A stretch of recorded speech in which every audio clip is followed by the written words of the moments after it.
The month of Ramadan, as you all know, is over, and that's why we're here. And for a lot of you, it was a great month, and you're actually sad that it's over. And you did more worship than you've ever done in maybe even previous Ramadans. And for a lot of you, this Ramadan was a disappointment. You wish you did better. And you failed. And you look back and say, I can't believe that I missed the opportunity. And that's okay.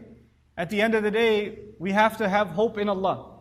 And the fact that you're here now is a significant thing. You're actually fulfilling the commandment of Allah just by being here. This gathering is actually part of the purpose of fulfilling the spirit of Ramadan. The first thing I want to tell you about Allah in this matter is what He says Himself in the ayat of Ramadan. He says, يُرِيدُ اللَّهُ بِكُمُ الْيُسْرِ وَلَا يُرِيدُ بِكُمُ الْعُسْرِ. That is a principle from Allah. Allah intends ease for you, and He does not intend difficulty for you. Yes, the fasts were long, and they were hot. And there are people who are going through all kinds of difficulty on top of their fasting in the month of Ramadan. But even the idea of Ramadan, the name of the month comes from Ramad, which is Shiddatul Hur. It's actually extreme heat. That's what the word itself means. It doesn't seem like it's something easy. But Allah says, Allah wants ease for you. So the first thing I'd like to share with you, how in the world does Allah want ease for me when He could have just made me fast for one weekend or 2-3 days? Instead He asked me to fast for 30 days. That doesn't sound that easy. But Allah says He wants ease for you because if you and I were able to do that, if we're able to sacrifice our bodily needs and our desires for 30 consecutive days, we've proven to ourselves and to Allah that we know how to hold back. We know how to stop our nafs. And so, everything else Allah asks of you outside of Ramadan should be much easier now. Now that the door has been opened and you can eat, now it's so much easier for you to avoid what's already impermissible. And that's not just in the matter of eating and drinking, but it's also in the matter of relationships. There are relationships that are completely halal, but Allah blocked the door to them in the month of Ramadan while you're fasting. But now that those doors have been opened again, it's time to think, if I can restrain myself even in the relationships that are halal, then I have to go out of my way to restrain myself in the relationships that are not even halal. Some of you have those kinds of relationships. I have to check myself, you have to check yourself. Are we carrying those kinds of things? Inside of us, nobody knows those secrets except Allah. But you'll be able to navigate that in a way that pleases Allah because He wants ease for you.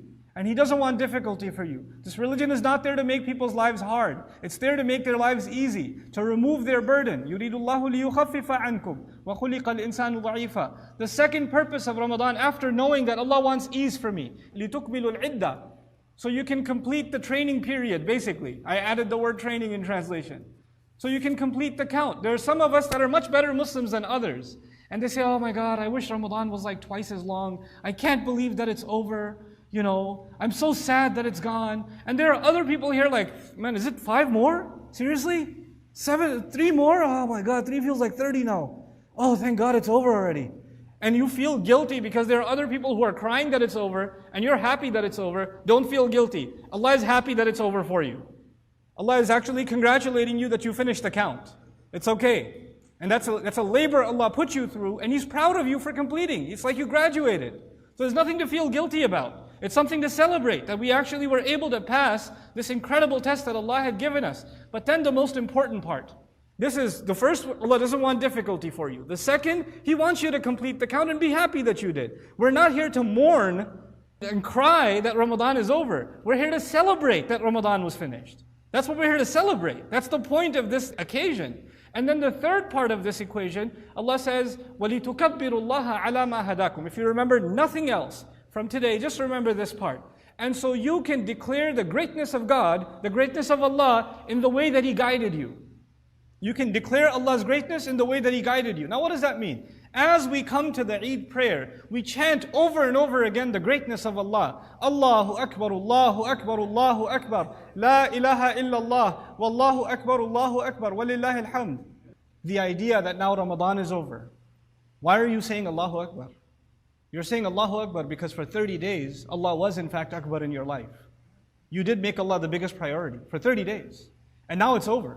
And so now Allah is telling you, now that you're outside of Ramadan, can you show me that I'm still the greatest priority?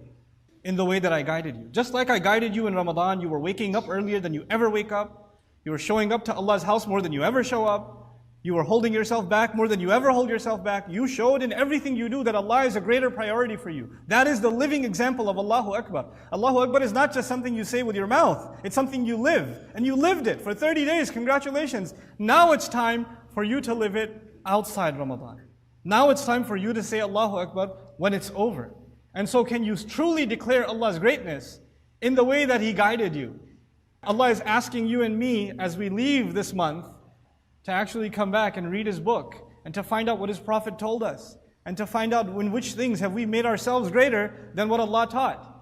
And we need to now make ourselves smaller again and make Allah Azza wa Jal greater again in our lives. This is why the word is not Allahu al-Akbar, the greatest. That would just be a description of the greatest God there is. Yes, the only one, Allah. But He says Akbar, which is tafdeed, it's comparison. Meaning in everything that you do, compare yourself, your priorities to the priorities Allah gave. Compare yourself. What does Allah want and what do you want? Sometimes they're in agreement and sometimes they're not. This is وَلِتُكَبِّرُ اللَّهَ عَلَى مَا هَدَاكُمْ. And now that you have that sense, that you walk away with this, don't say, oh, Ramadan's over, I'm going to go back to being messed up again. God, I can already feel the shayateen hovering around.